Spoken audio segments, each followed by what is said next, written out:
सभी भाइयों को राम राम। मैं आपका भाई यश प्रताप सिंह, हम बेटा चांद सहारनपुर से। आज बात करेंगे राजा मान सिंह आमेर के बारे में, जो एक धर्मपरायण राजा थे। ऐसे वीर योद्धा थे उस जमाने को, और ऐसे बुद्धिमान थे, ऐसे कूटनीतिज्ञ योद्धा रहे वो एक इतिहास में, भारत के इतिहास में, जिनका ऋण कोई उतार नहीं सकता। उतार इसलिए नहीं सकता क्योंकि यदि आज राजा मान सिंह ना होते तो आज इस देश में एक भी ना तो कोई देवस्थान होता, ना मंदिर होते और ना ही हिंदू होते। ऐसा क्यों, वो आपको धीरे धीरे पता चलेगा। लेकिन सबसे बड़े दुख की बात यह है कि जिस प्रकार राजा मान सिंह आमेर पे उसी भारत के लोग, जिन भारत के लोगों के पूर्वजों के धर्म की रक्षा, उनकी आस्था की रक्षा स्वयं राजा मान सिंह ने अपनी कूटनीतियों से करी, उसका एहसान मानने की बजाय उन्हें कहते हैं गद्दार था, देशद्रोही था, अकबर से जाके हाथ मिलाया। क्यों मिलाया हाथ, आज इसके जवाब दिए जाएंगे। और जवाब क्या, रिकॉर्ड है, फैक्ट है इतिहास के, ये वो समझ सके जो केवल इतिहास को किसी को द्वेष देने के लिए ना पड़े या कुछ और काम करने के लिए ना पड़े। इतिहास का पूरा आकलन, एनालाइज करना बहुत जरूरी है। उस काल के समय, परिस्थितियां, घटना, क्यों, कब, कैसे, क्या, तब जाकर के इतिहास की एक नया चेहरा हमारे सामने आता है। राजा मान सिंह आमेर, आप सबको पता है, उस काल से लगभग मतलब उस समय से तकरीबन 1-1.5 साल से निरंतर इस भारत पर आक्रमण होते रहे। कभी शक, हुण, अफगानी, कभी ये कभी वो आते रहे, और इन सब का सामना राजपूतों ने बड़ी ही वीरता से किया और इस देश की, इस प्रजा की, इस धर्म की रक्षा हमेशा करी।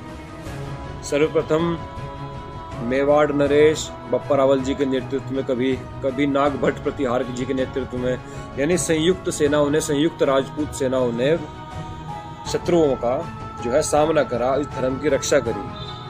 आपको पता होगा, जब किसी राज्य पे आक्रमण होता है, युद्ध होता है, उसमें काफी हानियां भी होती हैं। सबसे बड़ी हानि होती है आर्थिक हानि, सैन्य बल की हानि, काफी कुछ। मतलब जैसे आज भी अगर ऐसा होता है, अगर किसी देश पे युद्ध चलता है तो उसमें कई सारी हानियां देखने को मिलती हैं। वही सेम चीज उस जमाने में थी, उस दौरान थी। अब 2000 साल से निरंतर आक्रमण, छोटे बड़े आक्रमण होते रहे, जिसके कारण ये राजपूत जो शक्ति एक थी पहले, वो कई टुकड़ों में बिखरती चली गई। सबके अपने अपने कुछ न कुछ कारण, ठोस कारण तो रहे होंगे, बिल्कुल रहे होंगे। आज भी ऐसा देखने को मिलता है कई देशों में, तो उस समय भी स्वाभाविक है रहा होगा। इसका फायदा जो है इन लोगों ने उठाया। उसी दौरान मुगल सत्ता दिल्ली पर काबिज होगी। एक शत्रु तो हमारे घर के अंदर, और कई शत्रु हुए जो बाहर से आ रहे और लूटमार करने के लिए अफगानिस्तान क्षेत्र से, और एक वो जो हमारे इस देश में मौजूद है।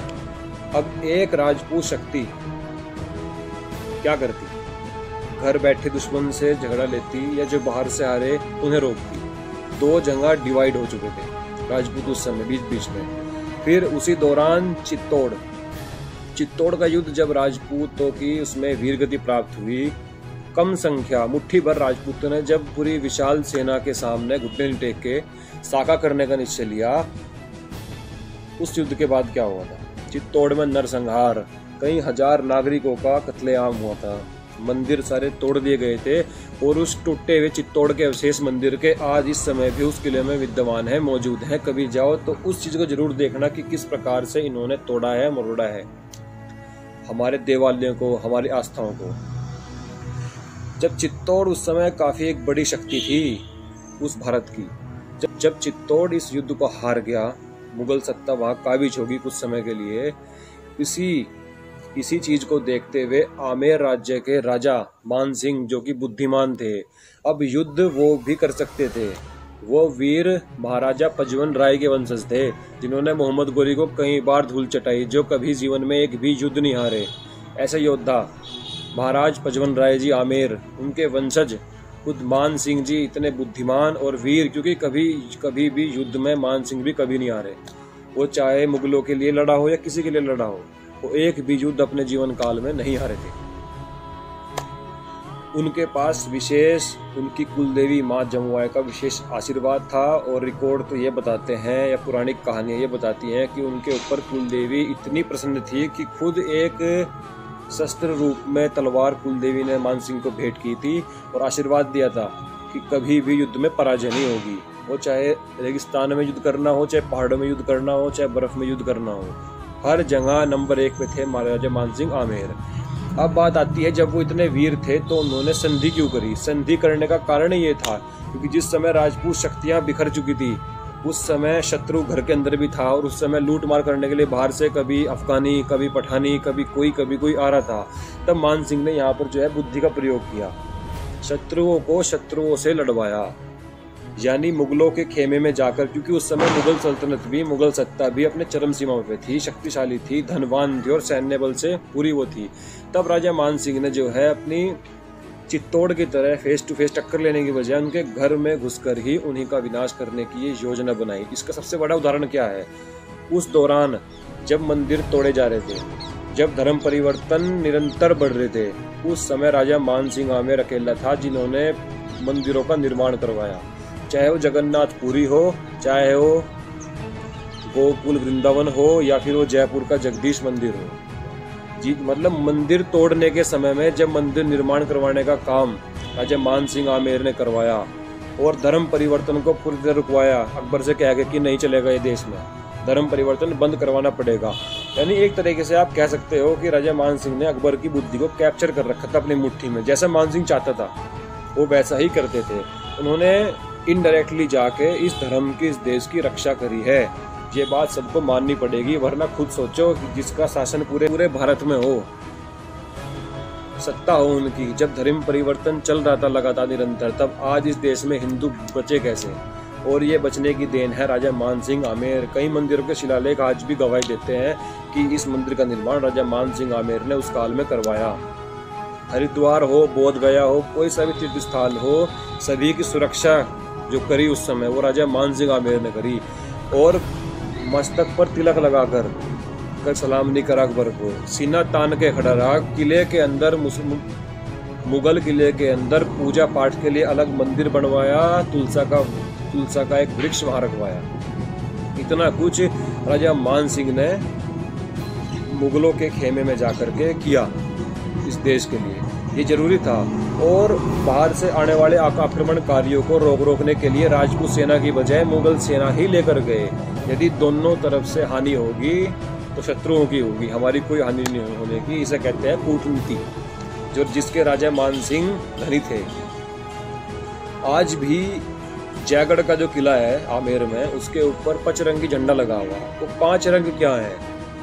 क्या था उस समय? अफगानिस्तान के आसपास जो 5 बड़े शत्रुओं के देश थे वो बनाते थे गोला बारूद, असला, तोप, बंदूक। ये मुगल जब भारत आते थे तो उनसे वो चीजें ले लेते थे, हथियार, बंदूक, और जब वापस जाते थे लूट के, तो लूट का आधा सामान उन्हें दे दिया करते थे। सबसे पहले राजा मानसिंह आमेर ने क्या किया? उन्हीं 5 देशों को निस्तनाबूद करके उनके कारीगरों को अपने कब्जे में लिया और अपने राज्य में लाए। कहने की बात यह कि राजपूतों के पास सबसे पहले तोप, गोला, ये आधुनिक शस्त्र जो है ये राजा मानसिंह की देन है, क्योंकि राजपूत तीर तलवारों से तोपों का सामना कर रहे थे। इसके लिए भी जिगरा चाहिए, जो था और है भी आज भी। तो और आज भी वो कारखाना जहाँ बनती थी वो आज भी जयगढ़ के किले में वो जगह आज भी है जहाँ पे तोपा बना करती थी। जो वहाँ के कारीगर जिन्हें बंदी बनाकर लाया गया था वो आज भी उस समय बनाते थे। सब चीज मौजूद है। ये किया। और एक भी, यानी जितने हिंदू या जितने राजपूत शासकों की संधि राजा मानसिंह ने करवाई, किसी के राज्य में लूटपाट नहीं हुई, किसी के राज्य में धर्म परिवर्तन नहीं हुआ, और किसी के राज्य में इस देश की संस्कृति का ह्रास नहीं हुआ। ये 3 शर्तें राजा मानसिंह ने। क्यों? अगर हम सीधी टक्कर मुगलों से लेते तो कहीं ना कहीं हमारे इसमें हानि होती, और हमारी हानि होने का मतलब था इस देश की प्रजा की। अब केवल राजपूत ही थोड़ी थे देश में, पूरी बिरादरियां थी। आज जितनी भी जातियां हैं वो जाति उस समय भी थी, उनकी रक्षा का भार भी हमारे सिर पर था। वरना हमारा क्या था? हम तो बने ही युद्ध करने के लिए हैं। हारे जीते इससे फर्क नहीं पड़ता हमें, विजय वीर गति से मतलब नहीं है। धर्म है युद्ध करना, वो हम कर सकते थे। केवल इसलिए नहीं किया क्योंकि आम जनता पर हानि ना आए। सब देखना पड़ा, उनका खाने का, रहने का, सब चीज देखनी पड़ती है।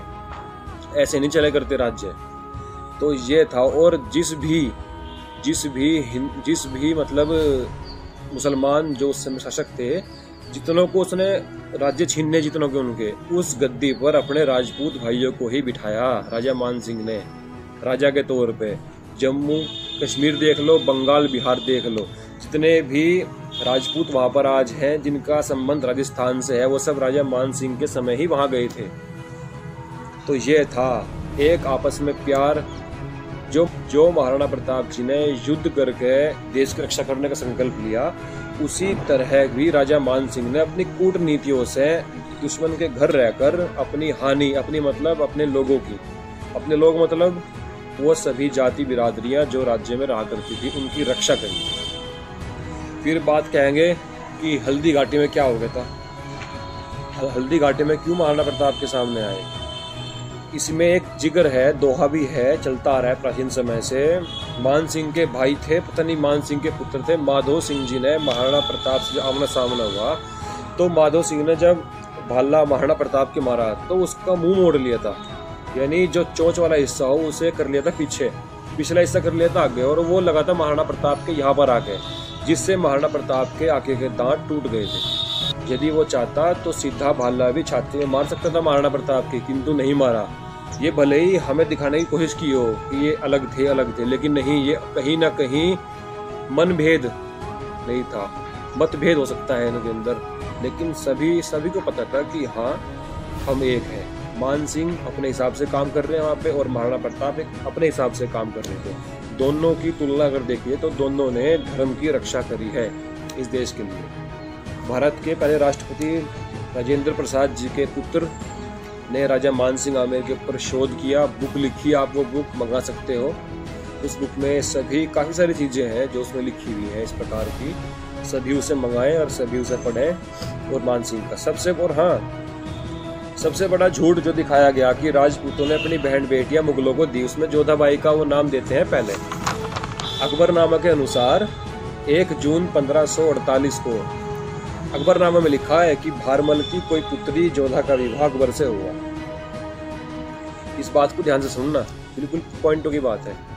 एक तो ये उसी काल की कई पुस्तकों में लिखा है कि भगवान दास की पुत्री जोधाबाई थी जिसका विवाह सलीम के साथ हुआ। ये देखो, इलाहाबाद यूनिवर्सिटी के इतिहासकार NR फरूकी जी ने अपनी पुस्तक में ये लिखा है कि जोधाबाई जहांगीर की बेगम थी। बाप और बेटों के इतिहास में इतना अंतर, मतलब जिसे यही नहीं पता कि कौन किसकी बहू थी, कौन किसकी पत्नी थी, उस इतिहास पे आज देश विश्वास कर रहा। शर्म आनी चाहिए देश को भी, देश के उन लोगों को शर्म आनी चाहिए जो उस इतिहास को पढ़ के अपने भाइयों का, अपने उन राजपूत भाइयों का जिनके पुरखों ने बलिदान तक दे दिए, अपने उनके लिए उन्हें बदनाम करने की जो आज होड़ लगा रखी ना, उन्हें शर्म आनी चाहिए आज। और झूठ पकड़ में आता है, झूठ हमेशा पकड़ में आता है। जहांगीरनामा में लिखा कि मान सिंह की कोई बहन थी मानवती, मानबाई की हत्या कर दी गई, ये लिखा जहांगीरनामा में। इसी जहांगीरनामा में कुछ आगे लिखा हुआ कि मान सिंह की बहन मानबाई ने 3 दिन का अनशन किया जिससे उसकी मृत्यु हो गई। एक ही किताब में एक ही किरदार के बारे में दो अलग अलग बात, सबसे बड़ा प्रमाण है। और क्या चाहिए देखने का कि झूठा है सच्चा है। सभी बुद्धिजीवी हैं, सबको पता कैसा क्या है क्या नहीं है। एक तो बात यह है, जबकि राजा मान सिंह जी की 2 बहन थी, कुसुमावती और भानुवती, जिनकी मृत्यु बाल्यकाल में ही हो चुकी थी। इसके रिकॉर्ड हैं आज भी आमेर राज्य के पास। उस समय के समकालीन ग्रंथों में ये रिकॉर्ड हैं कि हाँ, उनकी मृत्यु बाल्यावस्था में हो चुकी थी। रही बात जोधाबाई की, इसका रिकॉर्ड कहीं से कहीं तक किसी भी इतिहास में आज तक नहीं मिला है। मुगल शासक अकबर था उस समय, मुगलों के लिए शासक ही था, हमारे लिए लुटेरा था, आतंकवादी था एक उस समय का। उसका विवाह हो रहा है राजपूत रणलड़की से, इधर ये शक्तिशाली, उधर राजपूत शक्तिशाली। इतना बड़ा विवाह अगर होता तो हर जगह उस समय के हर ग्रंथ में, या जो आमेर से चिढ़ा करते थे राज्य, उनके ग्रंथों में ये लिखी होती चीजें कि हाँ, इन्होंने अपनी बेटी मुगलों को दी है। लेकिन ऐसा कोई भी रिकॉर्ड कहीं से कहीं तक भी किसी बुक में नहीं है। अब पता नहीं है कैसे या कैसे क्या है क्या नहीं, कहाँ से पकड़ के ले गए। यहाँ तक कि पोर्टुगीज एंड मुगल रिलेशंस के नाम से भी एक गोवा के इतिहासकार ने बुक लिखी है। उसमें ये लिखा है कि कोई भी राजपूत लड़की मुगल के हरम में नहीं थी अकबर के समय में। ईसाइयाँ लड़कियाँ थी, पारसी लड़कियाँ भी थी। अब जिसे हम जोधाबाई समझते हैं उसका मकबरा आज आगरा के सिकंदरा में है। अब अगर दिमाग होगा तो एक बात सोचिए, एक बार को मान लो जोधाबाई थी राजपूत यानी हिंदू थी, अकबर मुसलमान था, तो जोधाबाई विवाह के बाद या तो राजपूत ही रहती यानी हिंदू रहती या मुसलमान हो जाती। दो ही रीजन थे, या मतलब दो ही वो थी, विकल्प थे, तीसरा कोई विकल्प नहीं है। लेकिन जिसे जोधाबाई कहते हो, मरियम उज जनानी उसका नाम था असली, जो रिकॉर्ड में है, उसका मकबरा आगरा के सिकंदरा में आज भी है, जो ईसाई नीति से बना हुआ, ईसाई नीति से।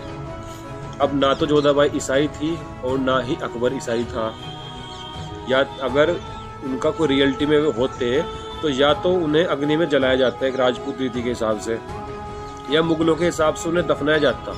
लेकिन ये तीसरा विकल्प क्या है, ये सबसे बड़ा प्रमाण है और इस प्रमाण को कई बार बताया भी गया है, बताया भी जा चुका है, लेकिन बेशरम लोग मानते नहीं।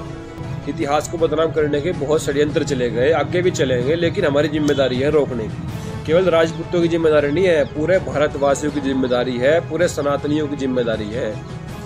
हम पे उंगली उठना मतलब देश पे उंगली उठना के समान है। यदि हमारे इतिहास पे उंगली उठना, अगर हमारे इतिहास पे उंगली उठेगी तो उंगली आप लोगों पे भी उठेगी कि चलो हम उस समय निकृष्ट हो गए थे, कायर हो गए थे, तुम उस समय कहाँ थे, तुम क्यों हमारी आस में थे, यानी तुम्हारे पूर्वज। इसलिए उंगली तो हम भी उठा सकते हैं कि हल्दी घाटी में, तराइन के युद्ध में हम अकेले क्यों थे, 36 जातियां हैं, क्यों नहीं हमारे साथ आ गई आगे साथ। कहने को हम भी बहुत कह सके, लेकिन ये संस्कार नहीं राजपूतों के। इसलिए क्षत्रियों के इतिहास से छेड़छाड़ बंद करें और सभी सही इतिहास को पकड़ें, उसे ही मान लें, उसे ही देखें कि क्या सच है क्या झूठ है। एक किताब पढ़ के इतिहास नहीं पढ़ा जाता, कम से कम 10 स्रोत हो, फिर उस 10 स्रोत का पूरा एनालिसिस होता है कि क्या सच है क्या हो सकता है, सब रिकॉर्ड चेक किए जाए, विवेक से काम लिया जाए, बुद्धि से काम लिया जाए, फिर सोचने समझने की एक शक्ति भी होनी चाहिए दिमाग में कि उस समय परिस्थितिवश क्या रहा होगा। अब मान सिंह ने संधि तो की, ये बात देख ली हमने, अरे मान सिंह ने संधि कर ली, देशद्रोही था, गद्दार था, अब क्यों करी, उसके रिकॉर्ड ढूंढो, अकल ठिकाना आ जाएगी 2 मिनट में। ठीक है, तो आज के लिए इतनी ही बात, आगे फिर आऊंगे नई वीडियो लेकर इतिहास के लिए। तब तक के लिए सभी भाइयों को राम राम, हर हर महादेव, राजा रामचंद्र की जय, स्वाभिमान अमर रहे।